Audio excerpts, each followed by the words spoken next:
Hello friends, welcome to my YouTube channel pocket में आसमान। Upcoming episode की update आपके लिए लेकर आई हूँ। आई जो होती है वो ध्वनि को ढूंढती रहती है उसे खाना खिलाने के लिए, पर ध्वनि जो होती है वो छुप के टेबल के नीचे बैठ जाती है।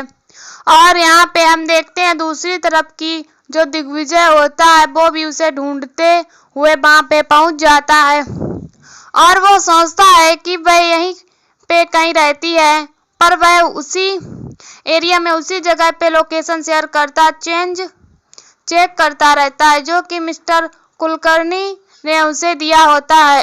और यहाँ पे हम देखते हैं तभी जो आई होती हैं वो जैसे ही मिलती हैं उसे पूछती हैं कि क्या हुआ, तू आज इतने गुस्से में क्यों है बेटा। तो वो बोलती है कि आज मैं गुस्सा हूँ बहुत तेज से।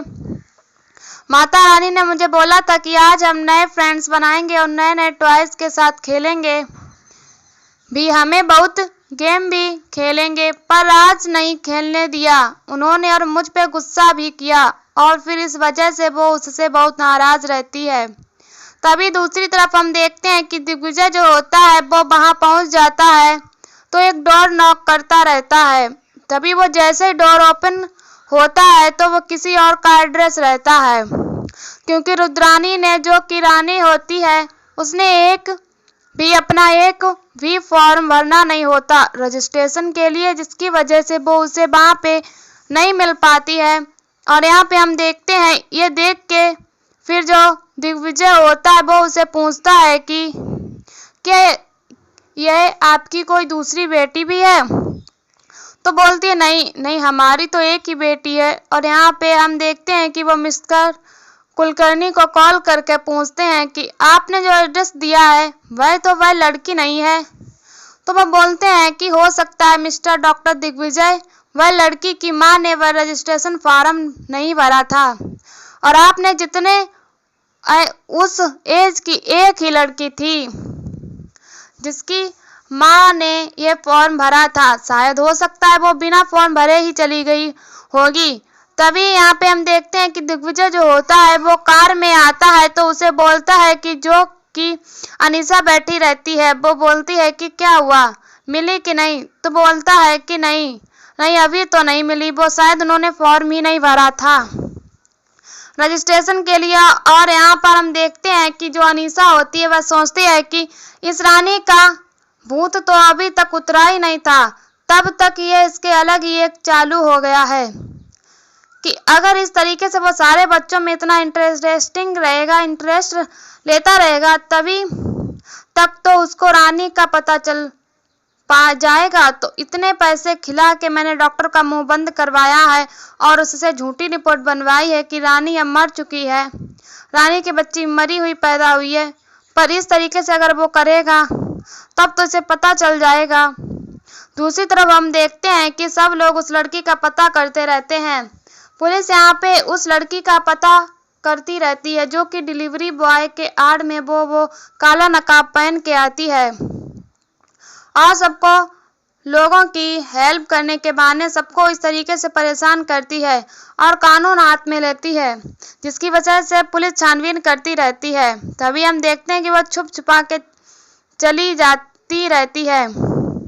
तभी उसकी जो वुमेन कांस्टेबल होती है वो उसे बोलती है कि क्या हुआ, तुम इतनी डरी हुई क्यों हो, तो कहीं चोरी करके तो नहीं आई। तो बोलती है कि नहीं मैम, आपको तो पता है कि पुलिस को देख के वैसे ही आम इंसान डरता जाता है। तो फिर वो उसे बोलता है कि चलो सर के पास चलो। तभी वो जैसे ही वहां जाती है तो वो बताती है उसे कि मैं तो सर यहाँ पे सिर्फ डिलीवरी करने आती हूँ और सुबह मैं नर्सिंग कैंप ज्वाइन करती हूँ, तो इस वजह से मेरे पास तो ये सब करने का टाइम ही नहीं रहता। और जैसे ही घर पे आती है तो वो समझ जाती है कि अब उसे तुरंत ही अहमदाबाद के लिए निकलना होगा, क्योंकि वो डर सी जाती है कि अगर कल को कुछ पता चलेगा तो वह परेशान हो जाएगी। पर यहाँ पे वो सब कुछ छोड़ के फिर अहमदाबाद के लिए निकल जाती है, सारा बैग पैक कर लेती है। तो उसकी आई जो होती है वो बोलती है कि क्या हुआ, तू इस तरीके से क्यों जा रही है, मुझे बता तो सही। पर वो बोलती है कि आपको मुझ पे भरोसा है ना आई, मैं कुछ गलत नहीं कर रही हूँ। आप बस इतना विश्वास रखिए, लेकिन अगर कोई भी ज़रूरत पड़े तो आप मुझे बेझिझक कॉल कर देना और मुझसे बात कर लेना। अगर आपको कोई भी ज़रूरत होगी तो मैं हमेशा आपके लिए खड़ी रहूँगी। तभी यहाँ पे वो आई को इस तरीके से बोल के और उन्हें फिर ध्वनि की कसम दे के वहाँ से चली जाती है।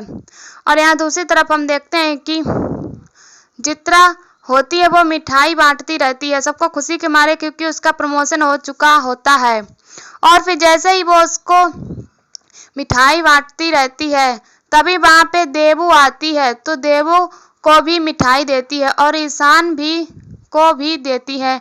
और फिर वो सोचती है कि आज अगर रानी भाभी होती तो वो कितना खुश होती मेरे लिए। और यहाँ पे जब भी हम देखते हैं कि क्योंकि उसने ही सबके लिए पहल की होती चित्रा के लिए कि वो ये जॉब कर सके और उसे अच्छी नौकरी मिले और अच्छा प्रमोशन मिले। तभी यहाँ पे हम देखते हैं कि जो पिंकी होती है वो फिर से इस बात के लिए बहस करने लगती है कि ये रानी सबका भूत इस पे से इस घर में से किसी के ऊपर से उसका भूत क्यों नहीं उतर रहा है, जबकि उसने कितना कुछ गलत किया इस परिवार के साथ और इतना कुछ करने के बावजूद भी सब लोग उसी के गुणगान करती हैं। और फिर वो उससे बोलती है कि तुमको जॉब रानी की वजह से नहीं बल्कि तुम्हारे बड़े भैया की वजह से मिली थी। तो फिर वो बोल जो उसका भाई बड़ा भाई भैया होता है वो बोलता है कि यह सब तो अभी ये सब बातें करने की नहीं आई, एंजॉय करने का मोमेंट है तो तुम एंजॉय करो और जो बोल कोई कुछ भी बोले उसको तुम इग्नोर करो। तभी यहाँ पे हम देखते हैं कि वो टैक्सी में बैठ के जाती ही रहती है रानी अहमदाबाद के लिए। तो उसके बाद जैसे ध्वनि की आँख खुलती है तो वो पूछती है कि हम कहाँ जा रहे हैं माता रानी। तो वो बोलती है कि हम जा रहे हैं एक न्यू सिटी में शिफ्ट होने, क्योंकि मेरे को जॉब मिली है ना तो इस वजह से हमें वहाँ जाना पड़ेगा। और वह सारी बातों को याद करती रहती है। तो फिर वो पूछती है कि आई कहाँ पे है, तो बोलती है कि आई भी अभी हम नए गए हैं तो वहाँ सेटल हो जाएंगे फिर हम चले जाएंगे, आई को भी बुला लेंगे। तभी दूसरी तरफ हम देखते हैं कि दिग्गज जो होता है वो उस बात को याद करता रहता है कि उस लड़की को हक करके उसे रानी की फीलिंग आती रहती है। और यहाँ पे हम देखते हैं वो अपनी फ्रेंड के घर पे आ जाती है और फिर उसे बोलती है यार थैंक यू, जैसे तुमने मेरी बहुत हेल्प कर दी और जैसे मेरे को जॉब मिल जाएगी और सब कुछ हो जाएगा तो मैं यहाँ से शिफ्ट कर दूंगी तो तुम्हें परेशानी नहीं होगी। तो वह उसे बोलती है कि लेकिन तुझे यह सब सोचने की क्या ज़रूरत है। और फिर वो उसे बोलती है कि रितिका देख ये बात नहीं आनी चाहिए दिग्विजय के ध्वनि के सामने कि दिग्विजय ही इसका पापा है। तो वह बोलती है कि हाँ मैं समझती हूँ तेरी सिचुएशन, तो तू परेशान मत हो। तभी इसकी ध्वनि की नींद खुल जाती है। तो जैसे ही वो उठती है तो बोलती है माता रानी मुझे भूख लगी है और हम कहाँ आ गए हैं। तो वो बोलती है कि हमने तुम्हें बताया था ना कि हम रितिका मासी के घर आ रहे हैं। तो फिर उसे बोलती है कि हाँ। तो फिर वो उसको हेलो बोलती रहती है। तो वो बोलती है कि मुझे चॉकलेट्स मिलेंगे क्या, तो बोलती है कि हाँ बिल्कुल। तभी वो उसे पूछती है कि ऐसे मैंने मना किया है ना तुमसे किसी से कुछ भी मांगने से। तो बोलती है कि पर मासी से तो मांग सकते हैं ना मासी।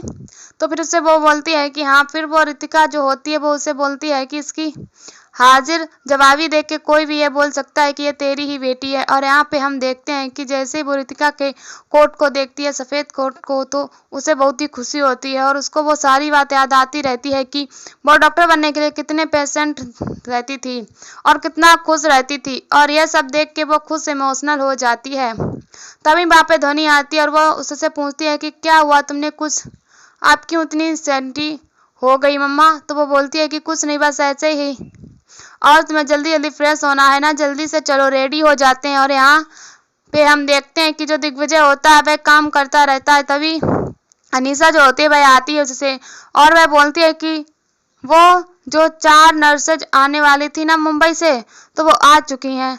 तो वो बोलता है कि अच्छा ठीक है, तो तू उस चीज़ को अच्छे से टेक केयर करना और सबका बैकग्राउंड अच्छे से चेक करना। तभी यहाँ पे वो उसे याद दिलाती है कि तुमने जो 7 दिन का समय मांगा था वो पूरा हो गया है, तो तुमने क्या डिसीजन लिया है। तब तक उसके पास फ़ोन आ जाता है तो वो कुछ रिप्लाई नहीं करता। तभी यहाँ पे हम देखते हैं कि रानी के पास फ़ोन आता है कि जो इंटरव्यू है वो अनीसा लेने वाली है और वो अनीसा जो होती है यहाँ पे इंटरव्यू शेड्यूल करने के लिए बोल देती है। तभी दूसरी तरफ हम देखते हैं निरंजन के पास वो अकेले बैठे बैठे बहुत कुछ रानी के बारे में सोचता रहता है। तब तक उसकी बहू जो होती है वो उसके लिए एक ऑर्डर लेके आती है, पार्सल आया रहता है।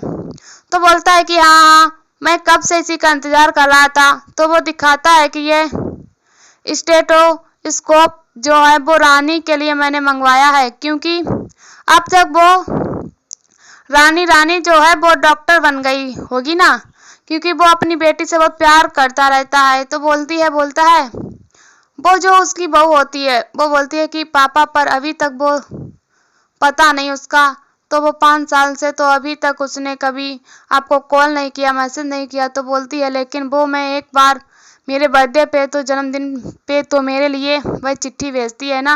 तभी यहाँ पे हम देखते हैं कि एक मिताली बहन का फ़ोन आता है। तो वो बोलती है कि मैंने आज रानी को मणिनगर के सिग्नल पे देखा, तो जैसे मैं उसके पीछे पीछे जाने लगी थी तब तक वो आगे निकल गई। तो यह सुन के जो निरंजन होते हैं वो बहुत खुश हो जाते हैं और वो बोलते हैं कि मैं आता हूँ, वहाँ पे जाता हूँ, देख के आता हूँ।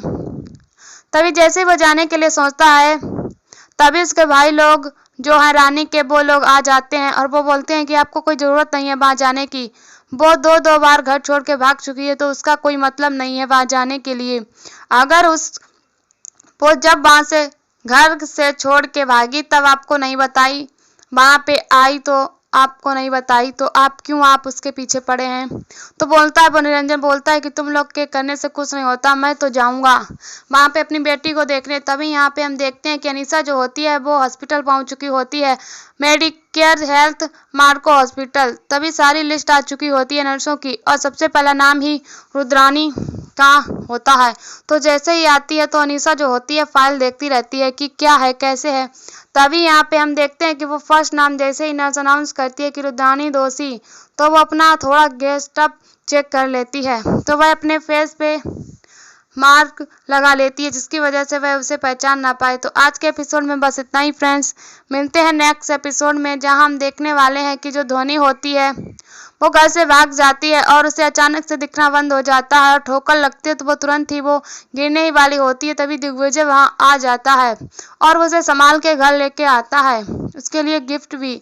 लेकिन जो ध्वनि होती है वो उसे बोलती है कि आज मदर्स डे है ना, तो मुझे अपनी मम्मा के लिए गिफ्ट लेके जाना था, तो इसीलिए मैं आ गई थी बाहर, तो मेरे माता रानी के पास मुझे पहुंचा दीजिए। तभी वह बोलता है ठीक है, मैं तुम्हारी माता रानी के लिए गिफ्ट भी लेता हूं और चलो तुम्हें घर पे भी छोड़ देता हूं।